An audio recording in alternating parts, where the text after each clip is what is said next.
Hello students, कैसे हैं आप सब। हम डिस्कस कर रहे हैं accounting for partnership firms fundamentals, और उसमें पिछले लेक्चर में हमने डिस्कस किया था पार्टनरशिप डीड।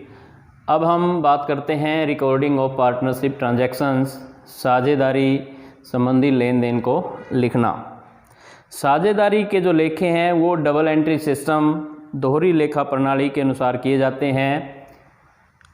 एकाकी व्यापार की तरह इसमें भी trading and profit and loss account और बैलेंस शीट्स प्रिपेयर की जाती हैं। डिफरेंस इतना है, प्रॉफिट एंड लॉस अकाउंट के बाद यहाँ एक और अकाउंट बनाया जाता है। लाभ जो भी होंगे, नेट प्रॉफिट जो होते हैं फर्म के, उनका पार्टनर्स में बंटवारा करने के लिए profit and loss appropriation account, लाभ हानि नियोजन खाता, अकाउंटिंग पीरियड के एंड में बनाया जाता है। ये अकाउंट एक नॉमिनल अकाउंट है जिसमें नॉमिनल अकाउंट के रूल लागू होंगे। ऑल एक्सपेंसेस और लॉसेस डेबिट, ऑल इनकम और गेन क्रेडिट। ये केवल पार्टनरशिप के लिए बनाया जाता है। इस अकाउंट के लिए लाभों का बंटवारा जो है करने के लिए ये बनाया जाता है। ये account profit and loss account के बाद बनाया जाता है। तो ये इसकी विशेषताएं हैं। अब हम बात करते हैं profit and loss appropriation account में क्या क्या चीज़ें आएंगी। सबसे पहले पार्टनरशिप फर्म के लिए जो प्रॉफिट एंड लॉस अकाउंट से जो नेट प्रॉफिट था, उस नेट प्रॉफिट को ट्रांसफ़र किया जाएगा profit and loss appropriation account में। तो उसके लिए एंट्री होगी profit and loss account debit to profit and loss appropriation account. Net profit transfer to profit and loss appropriation account. तो यहाँ पे हम लिखेंगे by profit and loss account net profit transferred.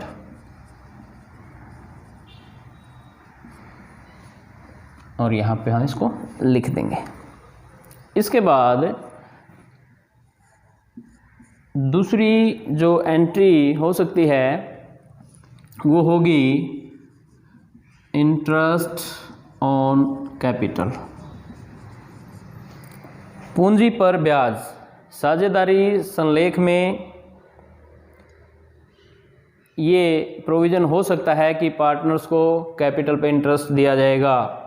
अगर साझेदारी संलेख में ये प्रोविज़न नहीं है या साझेदारी संलेख बनाया नहीं गया है तो फिर पार्टनरशिप एक्ट के प्रोविज़न लागू होंगे और वहाँ पे उनके अनुसार हम इंटरेस्ट नहीं दे सकते कैपिटल के ऊपर। तो अगर साझेदारी में प्रोविज़न है तो ये अकाउंट जो है साझेदारी संलेख और पार्टनरशिप एक्ट 1932 के रूल्स के अनुसार ये बनता है।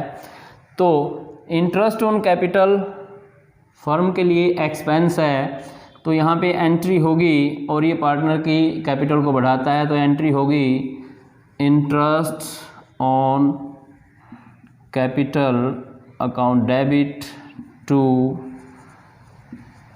Partners capital account. और ये है इंटरेस्ट अलाउ करने की एंट्री। और इसके बाद इस इंटरेस्ट ऑन कैपिटल अकाउंट को क्लोज करेंगे और इसको ट्रांसफ़र करेंगे profit and loss appropriation account में। और एंट्री होगी profit and loss appropriation account debit to interest on capital account, और ये क्लोज हो जाएगा।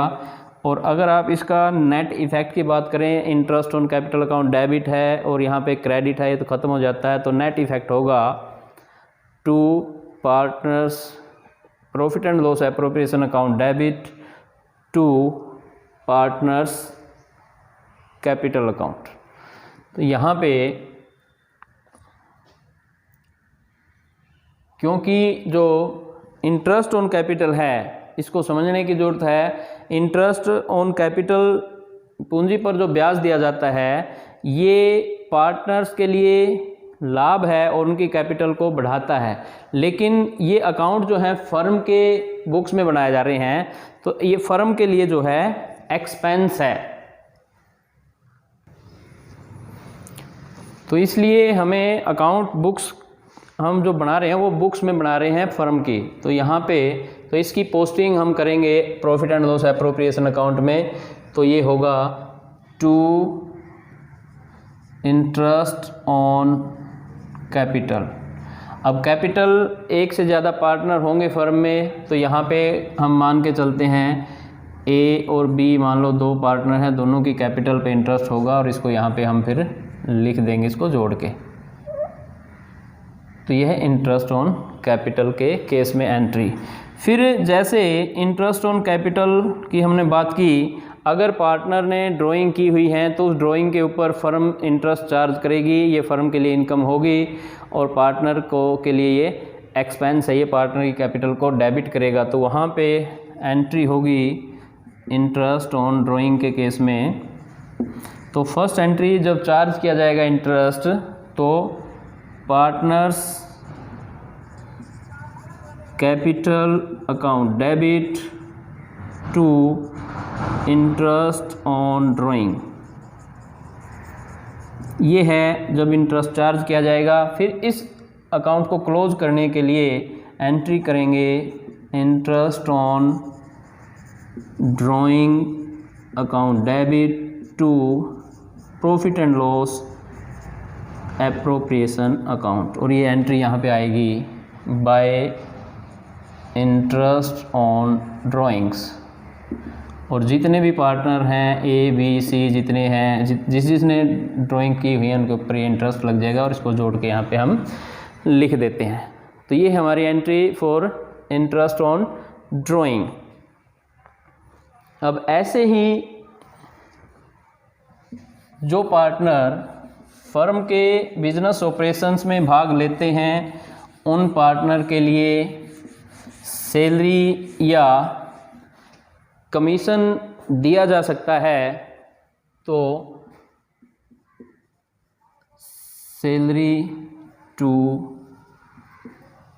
पार्टनर्स, जब पार्टनर्स को सैलरी या कमीशन दिया जाएगा तो उस दशा में एंट्री जो होगी वो एंट्री, अब इसको देखें आप, सैलरी जब किसी भी पार्टनर को मिलेगी तो वो उस पार्टनर की इनकम है, और उस सैलरी को आपने जो भी पार्टनर को जो मिलता है उनको उनके कैपिटल या करंट अकाउंट, जो भी आगे हम देखेंगे दो तरह से हम कैपिटल अकाउंट को मेंटेन करते हैं, फिक्स और फ्लोटिंग बेसिस पे। तो अगर फिक्स है तो वहाँ पे करंट अकाउंट भी खोला जाता है। तो पार्टनर की कैपिटल से एडजस्ट हमें करनी होती हैं सारी की सारी जो भी एंट्री हैं उनसे रिगार्डिंग। जब पार्टनर को सैलरी या कमीशन दिया जाएगा उससे उनकी कैपिटल बढ़ेगी। तो एंट्री करेंगे पार्टनर्स सैलरी और commission account debit to partners capital account. अब इस अकाउंट को फिर से हमने पार्टनर सैलरी और कमीशन अकाउंट जो खोला है, इस अकाउंट को हम क्लोज करेंगे। तो यहाँ पे एंट्री होगी profit and loss appropriation account debit to partners salary और कमीशन अकाउंट। तो ये क्लोज हो जाएगा, और इसलिए हम यहाँ पे इसको लिखेंगे टू पार्टनर्स सैलरी और कमीशन अकाउंट। जितने भी पार्टनर होंगे उनको जो जो मिलता है उनको हम यहाँ पे लिख देंगे। अब इसके बाद और क्या हो सकता है, प्रॉफिट का कोई हिस्सा अगर उससे कोई रिजर्व मेंटेन अगर कर लिया जाता है तो एंट्री होगी profit and loss appropriation account debit to reserve account, और यहाँ से इस एंट्री से इसकी पोस्टिंग होगी। तो यहाँ पे आ जाएगा ये टू रिजर्व, और यहाँ पे ये इसको लिख दिया जाएगा। अब क्या होगा, ये अकाउंट बनाने के बाद इस अकाउंट को बैलेंस कर दिया जाएगा और जो भी प्रॉफिट आएगा, नेट प्रॉफिट अब जो बचता है उसको ट्रांसफ़र कर दिया जाएगा profit transfer to partners capital, और एंट्री होगी profit and loss appropriation account, debit to partners capital और करंट अकाउंट, जितने भी पार्टनर हैं उनके, और यहाँ पे हम लिखेंगे to partners capital oblique current account, A B, यहाँ पे इनको ये चला जाएगा। ये है हमारा profit and loss appropriation account. यहाँ ध्यान देने वाली बात ये है कि एक तो यहाँ पे नेट लॉस की बात नहीं होगी, क्योंकि जब लॉस होगा तो उस दशा में profit and loss appropriation account नहीं बनेगा। कारण ये है कि ये अकाउंट बनाया ही प्रॉफिट का बंटवारा करने के लिए जाता है, तो इसलिए जब प्रॉफिट ही नहीं है तो उसका बंटवारा होने की बात नहीं है। दूसरा, लास्ट में लॉस नहीं आएंगे, यहाँ पे किसी भी सूरत में लॉस किसी भी सूरत में नहीं आएंगे, क्योंकि बंटवारा हम प्रॉफिट का करना, जितने प्रॉफिट है उसका बंटवारा कर दिया जाएगा। हद से हद ये बिल्कुल नहीं होगा, लेकिन लॉस की सिचुएशन ये नहीं हो सकती। हो सकता है ये सारा जितना प्रॉफिट उसका बंटवारा हो जाए और पार्टनर कैपिटल अकाउंट में कुछ भी पैसा ना जाए, लेकिन लॉस नहीं हो सकता। यहाँ पे सिर्फ एक सिचुएशन ऐसी हो सकती है कि लॉस हो, तो लॉस से इसको शुरू कर सकते हैं अगर इंटरेस्ट ऑन ड्राइंग है, क्योंकि इनकम आ जाएगी उसमें जोड़ के फिर उसका बंटवारा कर दिया जाए, लेकिन ये बहुत ही रेयर केस होता है। लेकिन यहाँ वाला जो लॉस है वो बिल्कुल भी नहीं होगा। तो ये है हमारा profit and loss appropriation account. आप इसको एक बार नोट कर लीजिए, फिर हम डिफरेंस करेंगे प्रॉफिट एंड लॉस अकाउंट में और एप्रोप्रिएशन अकाउंट में। आइए अब हम अंतर देखते हैं प्रॉफिट एंड लॉस अकाउंट और profit and loss appropriation account में। बनाने की अगर अवस्था की बात करें, profit and loss account trading account या व्यापारिक खाता जो होता है उसके बाद बनाया जाता है, और इसको शुरू करते हैं ग्रॉस प्रॉफिट से। बिजनेस के पास जो भी ग्रॉस प्रॉफिट या ग्रॉस लॉस बहुत ही कम होता है, तो ग्रॉस प्रॉफिट तो होता ही है, वहाँ से इसको हम शुरू करते हैं। लेकिन profit and loss appropriation account profit and loss account के तुरंत बाद बनाया जाता है, और इसकी शुरुआत जो है नेट प्रॉफिट से होती है। फर्म के पास जो नेट प्रॉफिट होता है वहाँ से शुरू करते हैं। नेट लॉस के केस में प्रॉफिट एंड लॉस एप्रोप्रिएशन बहुत ही रेयर केस में बनाया जाता है, क्योंकि ये अकाउंट बनाया ही लाभों के बंटवारे के लिए जाता है, तो अगर लाभ नहीं होंगे तो उसका बंटवारा कैसे होगा। अगर हम बनाने के उद्देश्य की बात करें तो प्रॉफिट एंड लॉस अकाउंट को बनाने का उद्देश्य होता है फर्म के शुद्ध लाभ या हानि को ज्ञात करना, जबकि profit and loss appropriation account के बनाने का जो उद्देश्य है वो है संस्था या फर्म के जो भी लाभ हैं उन लाभों को बांटना, पार्टनर्स में बांटना। अगर हम बात करें प्रभार या बंटवारे की, तो प्रॉफिट एंड लॉस अकाउंट में जो भी व्यय शामिल किए जाते हैं, जो डेबिट किए जाते हैं, वो चार्ज अगेंस्ट प्रॉफिट होते हैं, लाभ पर प्रभार होते हैं। जबकि प्रॉफिट एंड लॉस एप्रोप्रिएशन में डेबिट किए गए जो भी मद हैं वो एप्रोप्रिएशन ऑफ प्रॉफिट्स हैं, लाभों का बंटवारा वो होते हैं। अगर हम बात करें साझेदारी अनुबंध की, तो प्रॉफिट एंड लॉस अकाउंट बनाने के लिए साझेदारी अनुबंध के आधार पर इसको तैयार नहीं किया जाता।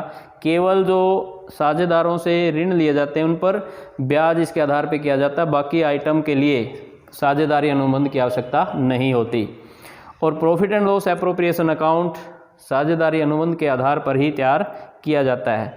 उसके बाद अगर हम बात करें मैचिंग प्रिंसिपल की, मिलान सिद्धांत, जिसके तहत कोई भी जो आय कमाई जाती है उस आय को कमाने के लिए जितने भी खर्चे किए जाते हैं वो सारे खर्चे शामिल करने होते हैं, ये होता है मिलान सिद्धांत। तो प्रॉफिट एंड लॉस अकाउंट तैयार करने के लिए मिलान सिद्धांत का पालन किया जाता है, जबकि profit and loss appropriation account को तैयार करते समय मिलान सिद्धांत या मैचिंग प्रिंसिपल को ध्यान में नहीं रखा जाता, उसका पालन नहीं किया जाता। ये हमारे डिफरेंस जो हैं प्रॉफिट एंड लॉस अकाउंट और profit and loss appropriation account में। आइए हम चर्चा करते हैं लाभों पर प्रभार और लाभों के बंटवारे में अंतर की, चार्ज अगेंस्ट प्रॉफिट और एप्रोप्रिएशन आउट ऑफ प्रॉफिट्स। जो भी अमाउंट पार्टनर्स को दे होती है, ड्यू होती है, जैसे इंटरेस्ट ऑन कैपिटल, सैलरी,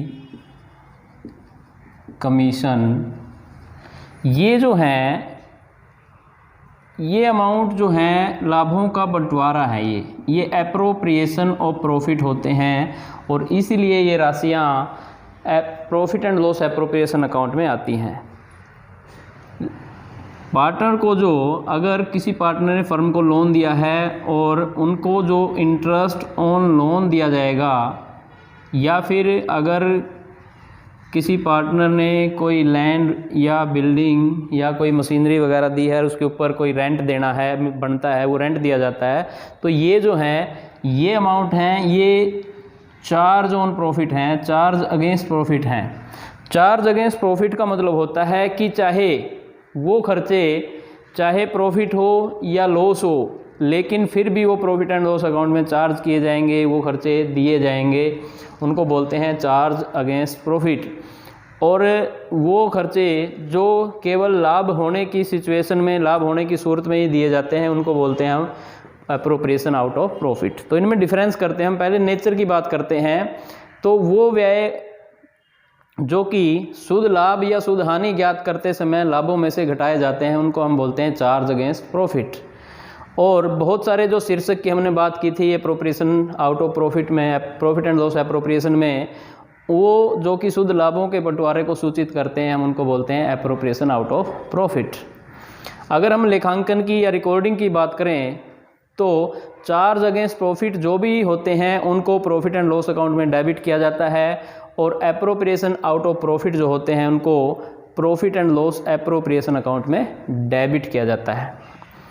अगर हम बात करें ज़रूरी है नहीं, नेसेसरी और नॉट, तो चाहे हानि हो या लाभ हो, किसी भी सिचुएशन में प्रॉफिट एंड लॉस अकाउंट में चार्ज किया जाएगा, डेबिट किया जाएगा चार्ज अगेंस्ट प्रॉफिट्स को। लॉस की सूरत में भी और प्रॉफिट है तो फिर तो चार्ज करने ही हैं। और जो नियोजन है, ये नियोजन या एप्रोप्रिएशन तभी किए जा सकते हैं जब लाभ हो, यानी कि अगर हानि होगी तो प्रॉफिट एंड लॉस एप्रोप्रिएशन का मतलब ही नहीं होता। अगर हम एग्जाम्पल की बात करें तो जो चार्ज अगेंस्ट प्रॉफिट एग्जाम्पल है वो है साझेदारों के ऋण के ऊपर जो ब्याज है वो, और साझेदारों को जो किराया दिया गया है वो, ये जो हैं ये हैं चार्ज अगेंस्ट प्रॉफिट। जबकि पूंजी पर ब्याज, वेतन, कमीशन साझेदारों के जो बनते हैं वो हैं एप्रोप्रिएशन आउट ऑफ प्रॉफिट। तो ये है हमारा लाभों पर प्रभार और लाभों के बंटवारे में अंतर। तो इस लेक्चर में हमने डिस्कस किया है profit and loss appropriation account, profit and profit and loss appropriation में डिफरेंस, और चार्ज अगेंस्ट प्रॉफिट और एप्रोप्रिएशन आउट ऑफ प्रॉफिट में डिफरेंस। उम्मीद करता हूँ ये आपको समझ आया होगा।